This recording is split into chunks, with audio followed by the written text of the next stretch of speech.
Welcome to another episode on our channel. I'm returning to the Revolutionary War. I have quite a collection of World War II figures, World War I figures. I am adding a couple more to my Civil War collection and adding a couple more to my Revolutionary War collection. So when I'm finished, I'll try to show you each set, at once. So this is an enlisted Continental American soldier. And I'm going to say he's from Massachusetts, like the last enlisted soldier I showed you a few episodes back, because I had found out, because I was curious. I knew in the Civil War that African Americans, blacks fought on the Union side, but not on the Confederate side. And I was curious whether in the Revolutionary War, whether African Americans, blacks served during that war. And apparently 5,000 to 8,000 fought on the American side, and 15,000 to 20,000 fought on the British side or the English side. And I didn't know why the disparity, but I imagine, and I'm just going to hypothesize, that perhaps a number of individuals felt whatever side they fought on, if they won, they would win their freedom, and perhaps more believed that the English would win. And there was also that perception that England had already abolished slavery, which it had not. The war started in 1775 and went to 1783. It was an 8-year war, 1775, but slavery was not abolished at that time. It took some time. It was in 1834 that slavery was abolished in England. But England did abolish slavery before America did. They didn't abolish it until after the Civil War in 1865. So regardless, those who served on the American side were also fighting for freedom from a country that they felt was too controlling at the time. So this represents an enlisted Caucasian soldier who fought in the same unit that Salem Poor fought in, the African-American black soldier I represented in a previous episode. And I represented him because he was singled out by his fellow soldiers as being an exceptional soldier. His commander and 14 officers wrote to the Honorable Court of Massachusetts to say this guy fought gallantly, bravely, courageously, and like an experienced officer. And he was apparently the only soldier who fought during the Bunker Hill. They were turned back in the third assault, but he's the only soldier that was singled out in such a way by his fellow soldiers.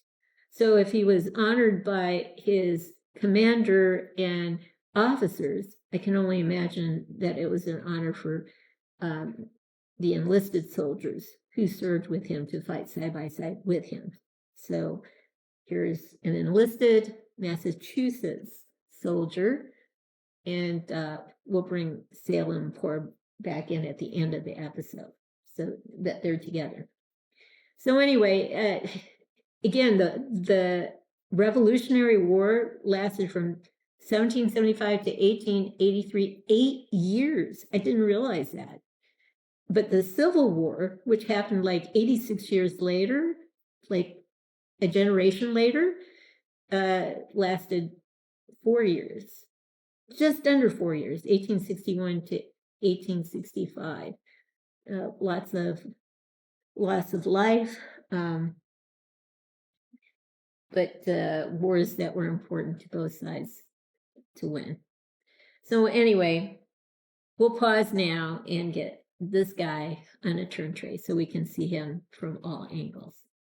So I misspoke. I said a generation later, the Civil War broke out. My husband said, well, it's about 25 years. So I had to look it up. He was right. It's 20 to 30 years. He caught me once tonight. Okay. Anyway, here he is. We'll go around and see him from different angles. Of course, he has the musket. He's got the primarily blue, a little red in the uniform. He's got stripes down the side of his pants. He does have on this side a scabbard and a bayonet. He's got a pouch here that holds the ammunition and a gunpowder kind of a powder horn. So he is well armed.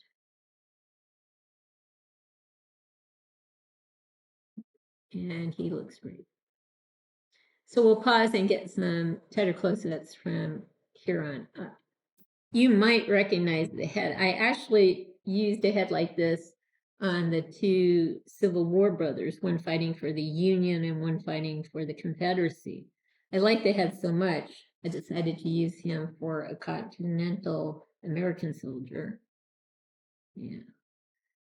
So we'll go around again so you can see more details. Yeah, so let's go this way. There's the top part of the musket, and you can start to see the scabbard now, but the scabbard does have the bayonet in it. Yeah. This.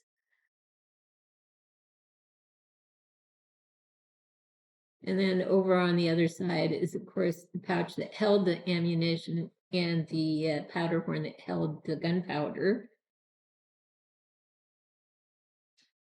It had to be frightening to wait to load the gun. It took time to do it, and of course they stood in formation shooting at each other. That must have been a really frightening time, I'm sure. So we'll pause now and get a tight close-up of his face. We'll just go side to side here.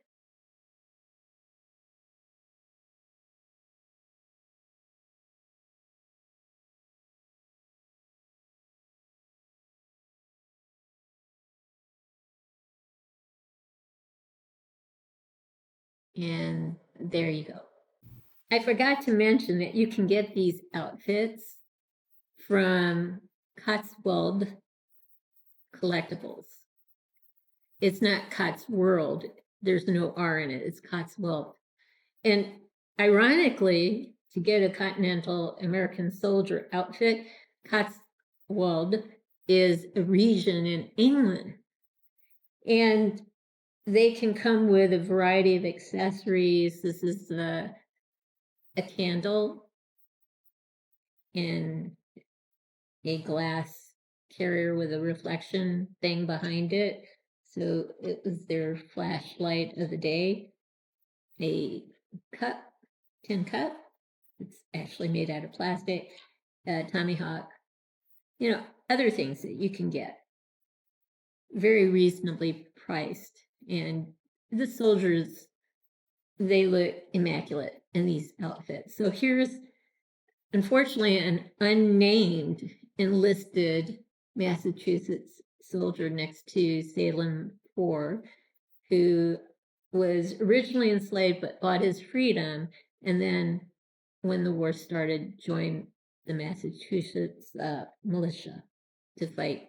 And they fought at Bunker Hill on the third assault, were driven back, but he was credited for fighting gallantly, courageously, and like a seasoned officer, and was the only person so credited out of the 2,400 to 4,000 men who fought that day. So anyway, I hope you've liked what you've seen. If you have, consider giving us a thumbs up and subscribing to our channel. In the meantime, everyone, please Have a great day. Okay, I forgot. Almost forgot. I wanted to show you where we were at with Thor. My husband's resin printer has had a few hiccups, but it's getting back on track. So we've got this much done now. And he is starting to look awesome. So we just need arms, cape, and the stand that he comes on, and we will be done. I can't wait to see him next to Captain America and Iron Man in front of the Kotobukiya trio of Iron Man, Captain America, and Thor. I think they're going to look absolutely great together. So anyway, I'm a happy camper that he kind of got into this hobby and he actually likes this. Anyway, now we turn him around. Now I wish you definitely a great day.